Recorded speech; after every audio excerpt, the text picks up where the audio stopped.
Kasalukuyan ng pinaghahandaan ng Karate Pilipinas Sports Federation ang makasaysayang hosting ng bansa sa WKF Karate 1 Youth League ngayong darating na Mayo. Para sa detalye, narito report ni Paulo Salamatin. Abala na ang mga opisyal ng Karate Pilipinas Sports Federation sa pag-aayos ng third leg ng World Karate Federation o WKF sanctioned event na Karate 1 Youth League ngayong Mayo sa Pilipinas. Ang nasabing torneo ay isang international competition series na pinangungunahan ng WKF na nakapokus sa paghubog at pagdiskubre ng mga bagong talento sa murang edad bago ang kanilang transition papasok sa elite level gaya ng Premier League.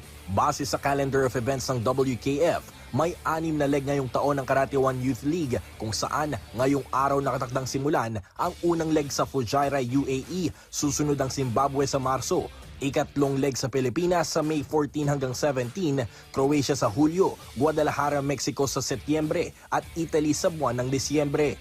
Ayon kay Karate Pilipinas President Richard Lim, inaasahang aabot sa libo-libong mga karateka, coaches, parents at officials ang magsisipuntahan sa Pilipinas pagsapit ng Mayo. Ito, we're expecting about 100 countries. So this is the biggest ever championships that will be held in Manila for karate. So we're really looking forward to that, very excited. At the same time, medyo kinakabahan dahil sa laki na nga ng kompetisyon, no? So madaming darating. And this is partly sports tourism eh. Kasi imagine, ang ordinaryong turista pupunta sa Pilipinas para magbakasyon, normally on a weekend, no? 3-4 days maximum. But here, in sports tourism, we have a 4-day event. Plus, we have the registration, we have the weigh-in, the referees meeting, the managers meeting. So minimum yan, 1 week, mag-i-stay sa Pilipinas yan. So that is sports tourism. And this will not just be this will not be athletes lang and coaches. This is youth. So meaning families yan kasama darating dito.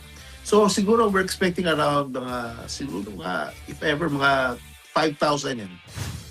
Ibinahagi rin ni Lim ang kahalagahan kung bakit nila kailangang pagtrabahuhan o bigyan ng pansin ng mga junior karatekas ng bansa sa pagsasagawa ng mga ganitong klaseng kompetisyon.